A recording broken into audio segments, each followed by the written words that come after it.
My name is Helena Ashford. I'm 42 years old and 3 weeks ago I spent every waking hour planning what I thought would be the happiest night of my life.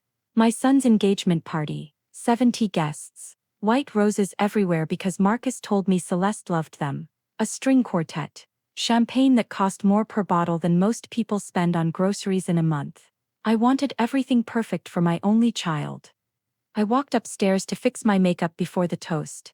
The guest bathroom on the second floor, the one with the good lighting.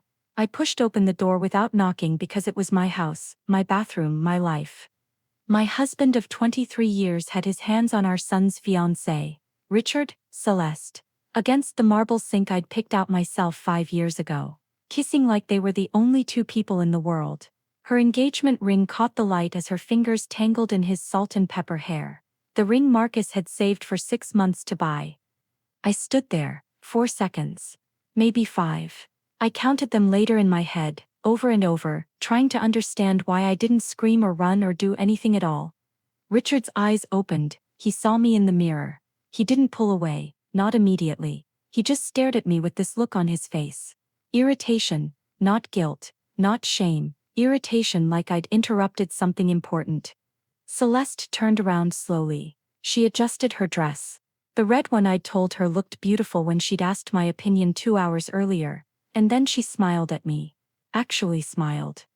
"Helena," she said, her voice sweet as honey, "I was just thanking Richard for being such a generous father-in-law. He's been so supportive."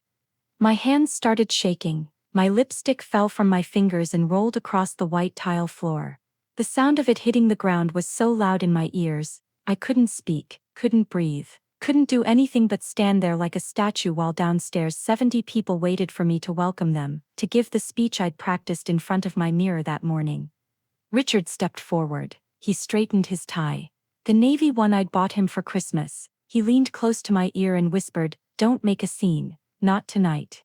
Something inside me broke, and then it rebuilt itself into something I didn't recognize. Something cold and sharp and patient. If you've ever felt invisible in your own life, hit that like button, because what I discovered next changed everything. I walked back downstairs. I smiled. I gave the speech. Every word I'd practiced came out of my mouth like I was reading from a script. I toasted my son and his beautiful fiancée. I laughed at someone's joke about marriage. I posed for photographs with Richard's arm around my waist, his hand on the small of my back like it had been for 23 years. Nobody noticed. Not one person in that room saw that I was dying inside. That's what being Richard Ashford's wife had taught me. How to perform, how to be perfect even when everything inside you is screaming. Richard was a commercial real estate developer, successful, charming. The kind of man who walked into rooms and people just naturally moved aside to let him through. I'd been his college sweetheart. The girl with the architecture degree who put her dreams in a box and locked it away because Richard's dreams were bigger, more important, more likely to succeed. I raised our son. I managed our home. I organized Richard's social calendar and hosted his clients and smiled at his mother when she criticized the way I decorated or dressed or raised Marcus. For 20 years I did everything right. I thought we were partners. I thought he loved me. But as I watched him across the ballroom that night, laughing with Celeste's parents, touching her shoulder in that familiar way, I realized I'd been blind. Stupid. Naive. The signs had been there for months. I just hadn't wanted to see them. The new cologne, expensive, sophisticated. Not the one I'd been buying him for 15 years. The gym membership he suddenly cared about. Richard, who used to laugh at people who ran on treadmills, was now going to the gym 5 days a week. The way he started criticizing me. My hair was too long, then too short. My clothes were frumpy. Had I gained weight? Maybe I should try that diet his assistant was doing. I'd blamed myself. I thought I needed to try harder. Be better, be younger. Now I understood. He'd been comparing me to her, to Celeste, 26 years old with perfect skin and a degree from Stanford and a laugh that sounded like music. The woman who was supposed to marry my son in 4 months. The betrayal wasn't just about sex. It was about everything. Every single thing I'd believed about my life was a lie. I watched Richard kiss Celeste's mother on the cheek. I watched him shake her father's hand. I watched him play the role of the generous, loving father-in-law, while upstairs 30 minutes ago, he'd had his tongue in their daughter's mouth. And I smiled. I kept smiling until my face hurt.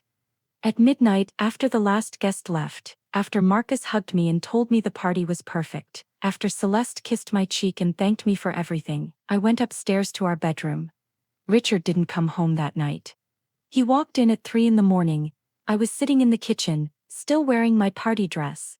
My laptop open in front of me.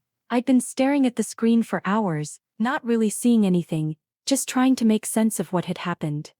Richard walked past me to the refrigerator. He didn't say anything, just poured himself a glass of water like this was any other night. Like he hadn't just destroyed our entire family. Finally, he turned around. "Are we going to talk about this?" he asked.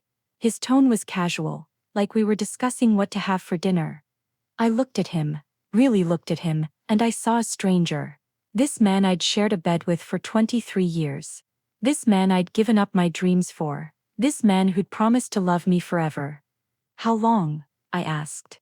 My voice sounded calm, detached, not like my own voice at all. He sighed, ran his hand through his hair. "Helena, it's not what you think." I waited. He didn't continue. "How long, Richard?" He leaned against the counter. For a moment I thought he might lie. But then he said, 6 months, maybe 7. 6 months. While I was planning Marcus's engagement party, Richard was sleeping with his future daughter-in-law. While I was picking out china patterns and discussing wedding venues with Celeste's mother, my husband was betraying our entire family. "Does Marcus know?" Richard's face hardened. "Of course not. And he's not going to. This doesn't concern him." That's when I understood. Richard had no intention of ending things with Celeste. He wasn't apologizing, he was managing me, trying to control the situation like he controlled everything else in his life. He actually believed I would stay quiet, that I would protect his reputation and our son's happiness by swallowing this humiliation, that I would be a good wife and keep my mouth shut and let him have his affair in peace. He believed I was that weak. "Go to bed, Helena," he said. "We'll figure this out in the morning." He walked past me toward the stairs. I sat there in the dark kitchen and listened to his footsteps fade away, and I realized something. I wasn't going to figure anything out with Richard. I was going to figure it out alone, and I was going to make sure he regretted every single moment of the last 6 months. I didn't sleep that night. Instead, I started digging. Richard always underestimated me. He thought I was just a housewife who didn't understand business or money. But I had a degree in architecture from a good school, and I'd spent 23 years managing our household finances, our investments, our properties. I knew where everything was. I knew how to find things. I started with his laptop, the one he kept in his home office and rarely locked because he didn't think I'd ever look. His email password was our anniversary date. The irony wasn't lost on me. What I found made my blood run cold. Richard and Celeste had been communicating through a private email account, hundreds of messages, photos I deleted immediately because I couldn't stand to look at them, plans, detailed plans about their future together. But it wasn't just an affair, it was so much worse than that. They were planning to run his company together. Celeste had a business degree from Stanford, and Richard had been secretly training her, bringing her to client meetings. Introducing her as a consultant, he was grooming her to replace me in every aspect of his life. There were emails discussing our prenuptial agreement, how much I would get in a divorce, how they could minimize my share. Richard had been planning this for months, maybe longer. He was going to divorce me after Marcus's wedding, after the social obligation was fulfilled, after he could spin the narrative in his favor and make himself look like the victim. But the worst discovery came at dawn, when I found the property transfers. Richard had been slowly moving assets into offshore accounts and shell companies. Our vacation home in Colorado, the one my father had helped us buy before he died, was now in a trust that excluded me. The investment properties we'd purchased together were being restructured. He was systematically erasing me from our financial life, preparing to leave me with as little as possible. I sat there as the sun came up, staring at the evidence of my husband's calculated betrayal, and something inside me shifted. I wasn't going to be a victim. I wasn't going to cry and beg and fall apart. I was going to be smart, strategic, patient. I was going to destroy him the same way he tried to destroy me, slowly, carefully.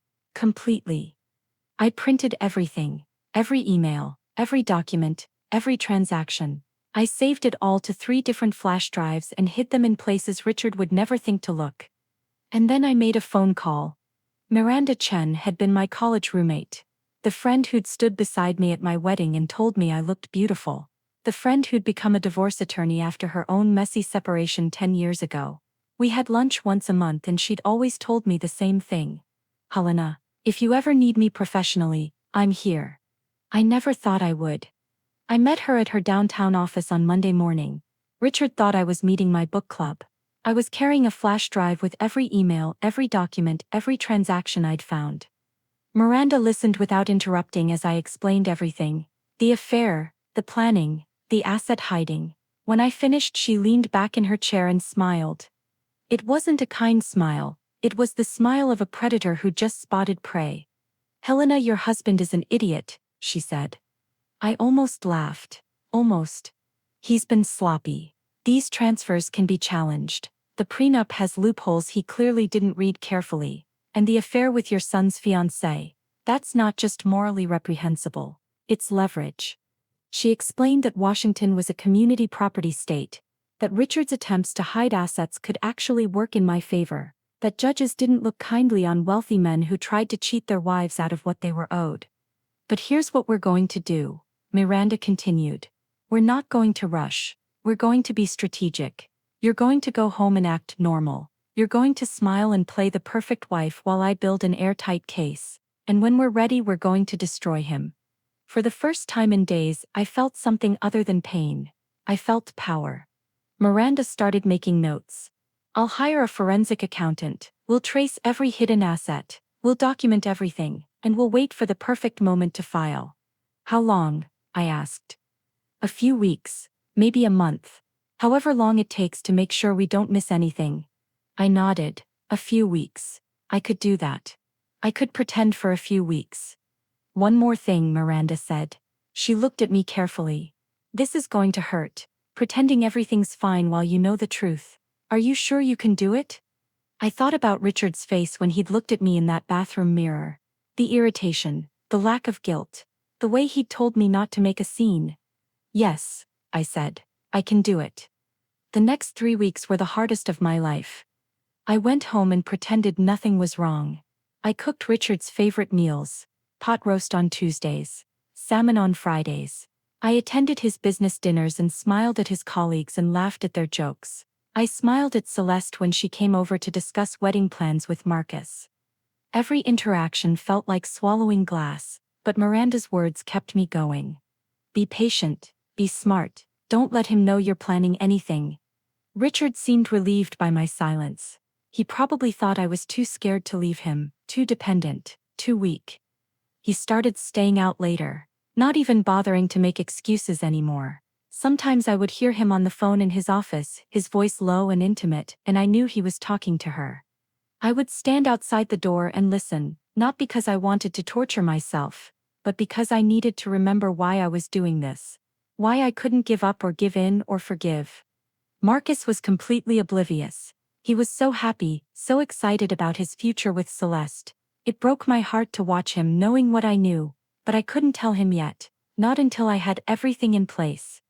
Meanwhile, Miranda was working. She hired a forensic accountant who began tracing Richard's hidden assets.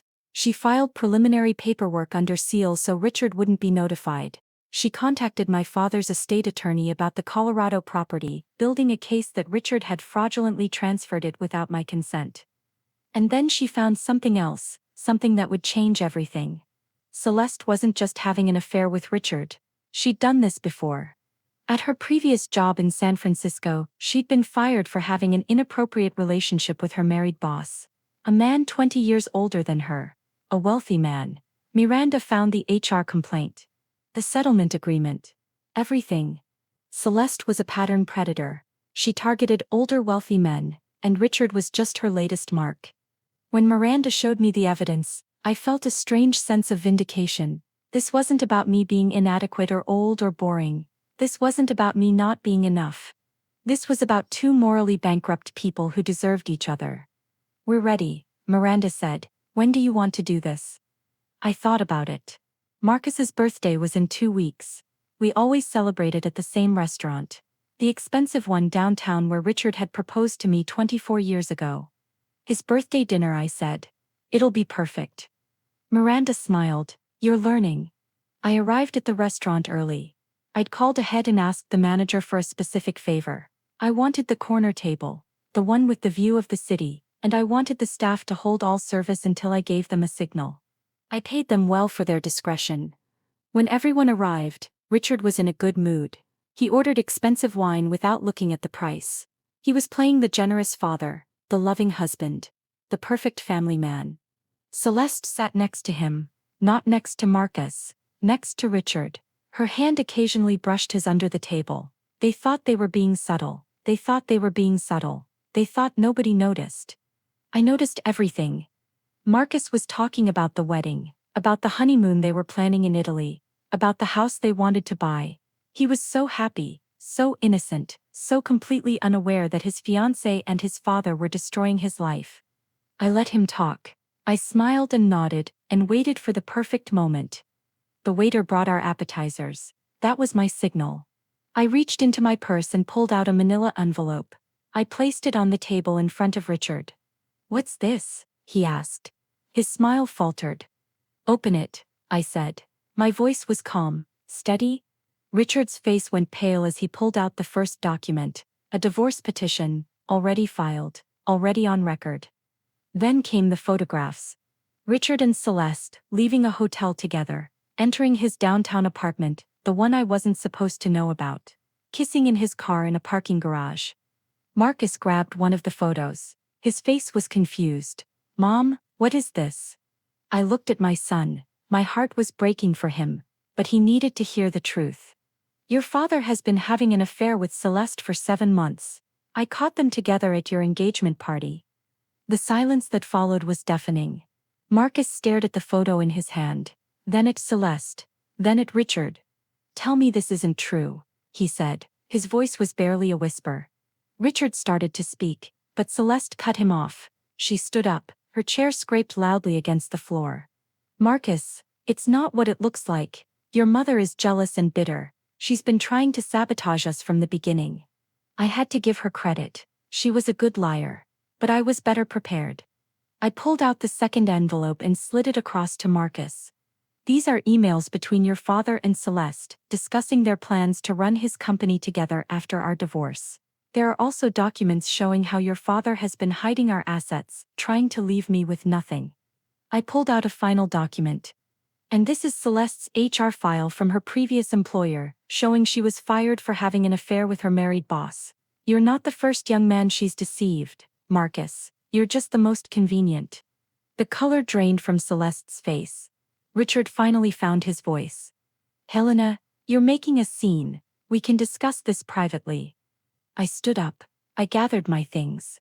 No, Richard. We're done discussing anything. You'll be hearing from my attorney. The divorce papers include a full forensic audit of your financial activities for the past 5 years. Every hidden account. Every fraudulent transfer. Every lie. I'm taking half of everything you tried to steal from me plus damages for your fraud. I turned to Marcus. He was staring at Celeste with devastation in his eyes. I'm sorry you had to learn this way, but you deserve better than both of them. I walked out of that restaurant with my head high, leaving behind the wreckage of my old life. The next 72 hours were chaos. Marcus called me that night. He was crying, asking questions I couldn't fully answer because I was still processing everything myself. He'd confronted Celeste after I left the restaurant. She'd tried to lie, then she'd tried to blame me. Then she'd finally admitted to the affair but claimed Richard had pursued her, that she was the victim. It didn't matter. Marcus ended the engagement immediately. He moved back into our house that same night. He slept in his old bedroom with the posters still on the walls from high school, and he refused to speak to Richard at all. Richard, meanwhile, was scrambling. He called me dozens of times, left voicemails that ranged from angry to pleading to threatening. He showed up at the house, but I'd already changed the locks. I'd filed a restraining order based on his threatening messages. Miranda had advised me to document everything, every call, every text, every attempt at intimidation. I did. But the real satisfaction came when Richard's business partners found out. Miranda had strategically leaked information about Richard's affair and his fraudulent asset transfers to certain people in his professional circle. She knew exactly who to tell, exactly how to make sure the information spread. Commercial real estate is a small world. Reputation matters, trust matters. Within a week, 3 of his major clients had pulled their contracts. They didn't want to work with a man who cheated on his wife and tried to steal from her. They didn't want the bad publicity. Richard's business partner David called me personally. I'd known him for 15 years. He'd been at our wedding, at Marcus's christening. "Helena, I'm so sorry," he said. "I had no idea. We're dissolving the partnership." Richard's carefully constructed empire was crumbling, and he had no one to blame but himself. Celeste disappeared. She deleted all her social media, broke her apartment lease, apparently moved back to California.